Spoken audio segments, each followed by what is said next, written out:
ओम शांति। 22 दिसंबर 2024 आज की अव्यक्त मुरली है और आज अव्यक्त बाप दादा की रिवाइज मुरली की डेट है 17 मार्च 2003। मुरली की हेडिंग है सदा अपने स्वमान में रहना, सम्मान देना, सबका सहयोगी बनना और समर्थ बनना। सदा अपने स्वमान में रहना, सम्मान देना, सबका सहयोगी बनना और समर्थ बनना। आज भाग्य विधाता बाप दादा चारों ओर के हर एक बच्चे के मस्तक में भाग्य के 3 लकीरें देख रहे हैं। एक परमात्म पालना की भाग्यवान लकीर, दूसरी सत्य शिक्षक की श्रेष्ठ शिक्षा की भाग्यवान लकीर और तीसरी है श्रीमत की चमकती हुई लकीर। चारों ओर के बच्चों के मस्तक बीच तीनों लकीर, बाबा ने कहा चारों ओर के बच्चों के मस्तक बीच तीनों लकीरें बहुत अच्छी चमक रही है। आप सभी भी अपने तीनों भाग्य की लकीर को देख रहे हो ना। जब भाग्य विधाता आप बच्चों का बाप है तो आपके सिवाय श्रेष्ठ भाग्य और किसका हो सकता है। बाप दादा देख रहे हैं विश्व की अनेक करोड़ों आत्माएं हैं, लेकिन उन करोड़ों में से 6 लाख परिवार कितने थोड़े हैं। कोटों में कोई हो गए ना। वैसे हर मानव के जीवन में यह तीनों बातें, पालना, पढ़ाई और श्रेष्ठ मत, तीनों ही आवश्यक है। लेकिन यह परमात्म पालना और देव आत्माएं व मानव आत्माओं की मत पालना पढ़ाई में रात दिन का अंतर है। तो इतना श्रेष्ठ भाग्य जो संकल्प में भी नहीं मिला था, लेकिन अब हर एक का दिल गाता है पा लिया व पाना है। बाबा ने कहा हर एक का दिल गाता है पा लिया। तो बाबा ने पूछा कि पा लिया व पाना है, क्या कहेंगे? तो बच्चों ने कहा पा लिया। बाप भी ऐसे बच्चों के भाग्य को देख हर्षित होते हैं। बच्चे कहते वाह बाबा वाह, और बाप कहते वाह बच्चे वाह। बस इसी भाग्य के सिर्फ स्मृति में नहीं रहना, लेकिन सदा स्मृति स्वरूप रहना। कई बच्चे सोचते बहुत अच्छा है, लेकिन सोचना स्वरूप नहीं बनना, स्मृति स्वरूप बनना है।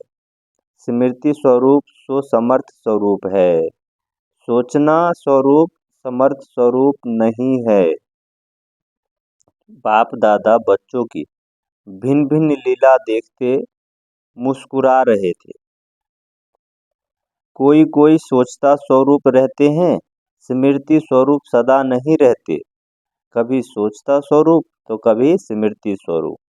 जो स्मृति स्वरूप रहते हैं वह निरंतर नेचुरल स्वरूप रहते हैं, और जो सोचता स्वरूप रहते हैं उन्हें मेहनत करनी पड़ती है।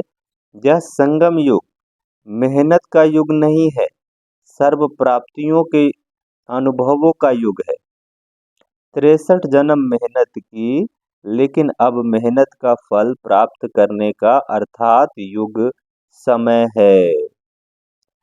बाप दादा देख रहे थे कि देह भान की स्मृति में रहने में क्या मेहनत की। मैं फलाना हूँ, मैं फलाना हूँ, यह मेहनत की। नेचुरल रहा ना, नेचर बन गई ना बॉडी कॉन्शियस की।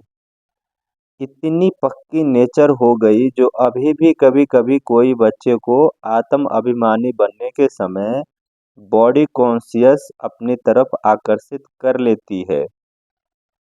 सोचते हैं मैं आत्मा हूँ, मैं आत्मा हूँ, लेकिन देह भान ऐसा नेचुरल आ जाता है जो बार बार न चाहते भी न सोचते भी देह का भान में आ जाते हैं।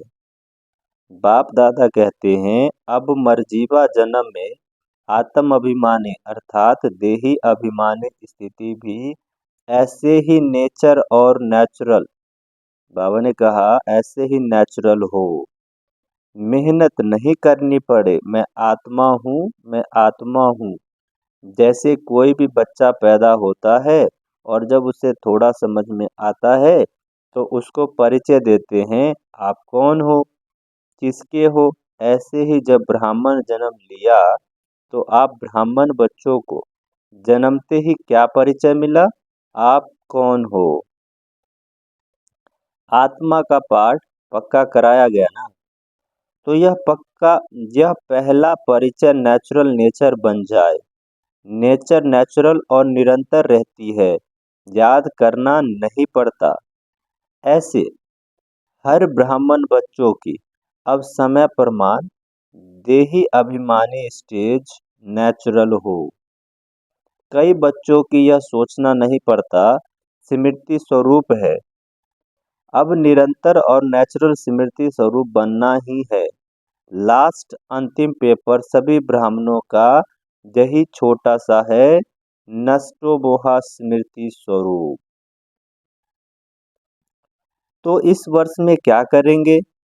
कई बच्चे पूछते हैं इस वर्ष में क्या विशेष लक्ष्य रखें?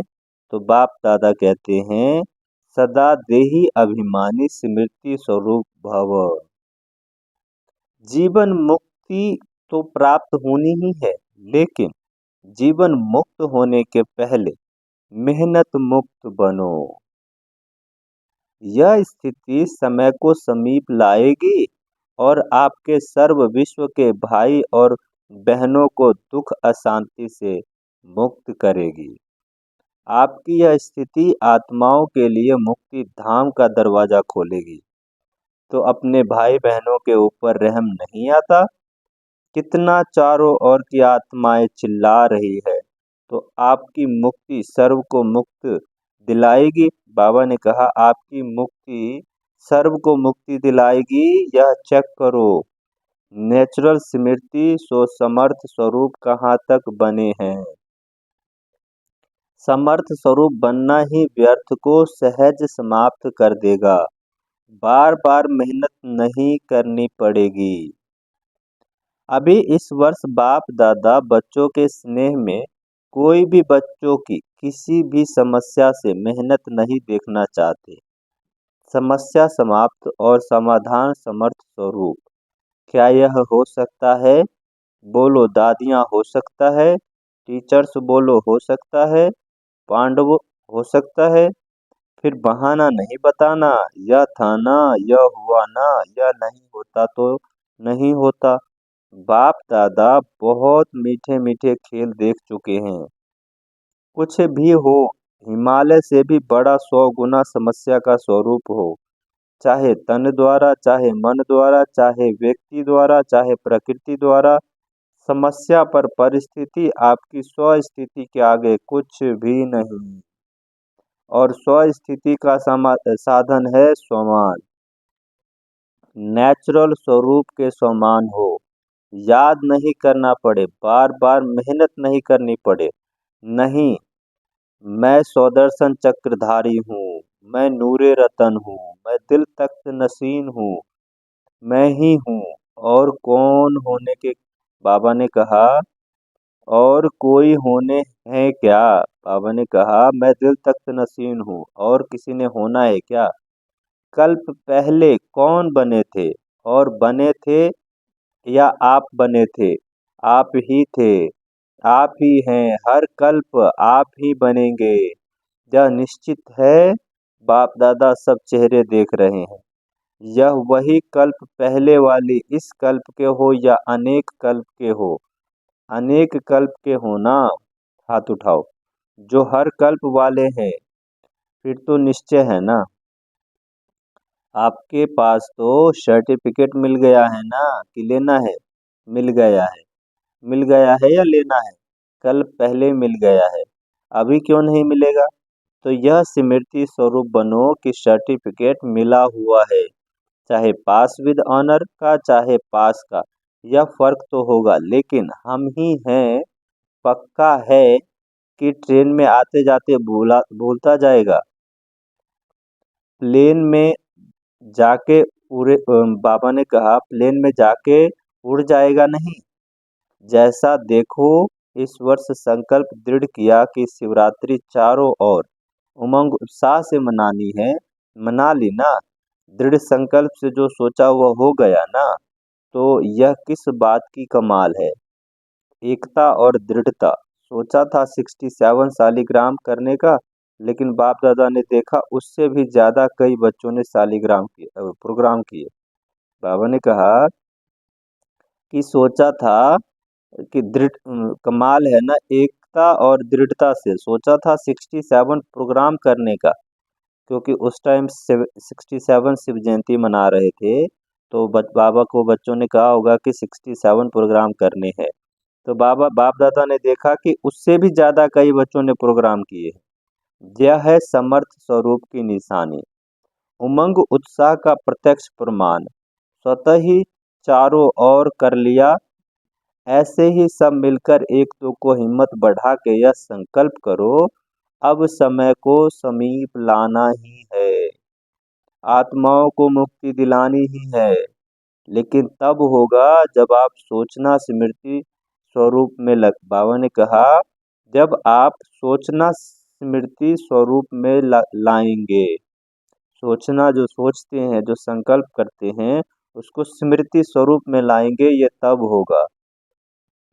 बाप दादा ने सुना है कि फॉरेन वाले की भी विशेष स्नेह मिलन व मीटिंग है, और भारत वालों की भी मीटिंग है। तो मीटिंग में सिर्फ सेवा के प्लान नहीं बनाना, लेकिन बैलेंस का बनाना। ऐसा एक दो के सहयोगी बनो जो सभी मास्टर सर्वशक्तिवान बन आगे उड़ते चले। दाता बनकर सहयोग दो। बातें नहीं देखो, सहयोगी बनो। सम्मान में रहो और सम्मान देकर सहयोगी बनो। क्योंकि किसी भी आत्मा को अगर आप दिल से सम्मान देते हो, यह बहुत बहुत बड़ा पुण्य है। क्योंकि कमजोर आत्माओं को उमंग उत्साह में लाया तो कितना बड़ा पुण्य है। गिरे हुए को गिराना नहीं है, गले लगाना है।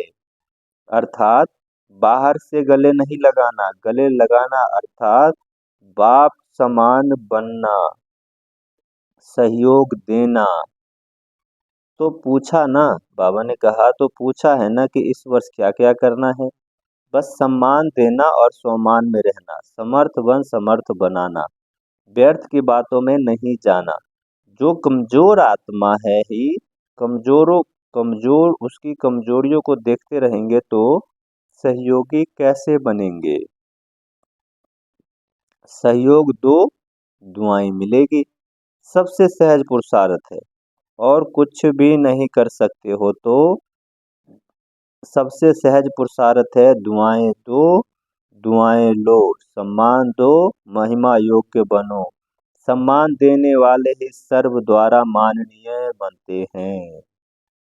अच्छा, चारों ओर के अति श्रेष्ठ भाग्यवान कोटों में कोई विशेष आत्माओं को सदा सम्मान में रहने वाले, सम्मान देने वाले सर्विसेबल बच्चों को, सदा स्मृति स्वरूप सो समर्थ स्वरूप आत्माओं को, सदा अचल अडोल स्थिति के आसन पर स्थित सर्वशक्ति स्वरूप बच्चों को बाप दादा का याद प्यार और नमस्ते। हम रूहानी बच्चों की रूहानी माता पिता बाप दादा को याद प्यार, गुड मॉर्निंग और नमस्ते। सुनते हैं आज के मुरली का वरदान। सम्मान की सीट पर सेट हो, हर परिस्थितियों को पार करने वाले सदा विजयी भव। सम्मान की सीट पर सेट हो, हर परिस्थितियों को पार करने वाले सदा विजयी भव। सदा अपने इस सम्मान की सीट पर स्थित रहो कि मैं विजयी रतन हूँ। बाबा ने कहा कि सदा अपने इस सम्मान की सीट पर स्थित रहो कि मैं विजयी आत्मा हूँ, मैं मास्टर सर्वशक्तिवान आत्मा हूँ। तो जैसी सीट होती है वैसे लक्षण आते हैं। कोई भी परिस्थितियां, बाबा ने कहा कोई भी परिस्थिति आपके सामने आए तो सेकंड में अपने इस सीट पर सेट हो जाओ। कोई भी परिस्थितियां आपके सामने आए तो मैं मास्टर सर्वशक्तिवान हूँ कि सीट पर सेट हो जाओ। सीट वाले का भी बाबा ने कहा सीट वाले का ही ऑर्डर माना जाता है। सीट पर रहो तो विजयी बन जाएंगे। संगम युग है ही सदा विजयी बनने का युग। एक और सोमान बाबा ने कहा कि संगम युग है ही सदा विजयी बनने का युग। यह युगों को वरदान है तो वरदानी बन विजयी बनो। सदा विजयी बनने का इस संगम युग को वरदान है, इसलिए वरदानी बन विजयी बनो। सुनते हैं आज के मुरली का स्लोगन। सर्व आसक्तियों पर विजय प्राप्त करने वाले शिव शक्ति पांडव सेना है। सर्व आसक्तियों पर विजय प्राप्त करने वाले शिव शक्ति पांडव सेना है। बाबा ने कहा कि अब आप शिव शक्ति पांडव सेना हो तो आपको किसी भी चीजों में आसक्ति हो नहीं सकती। अच्छा, ओम शांति।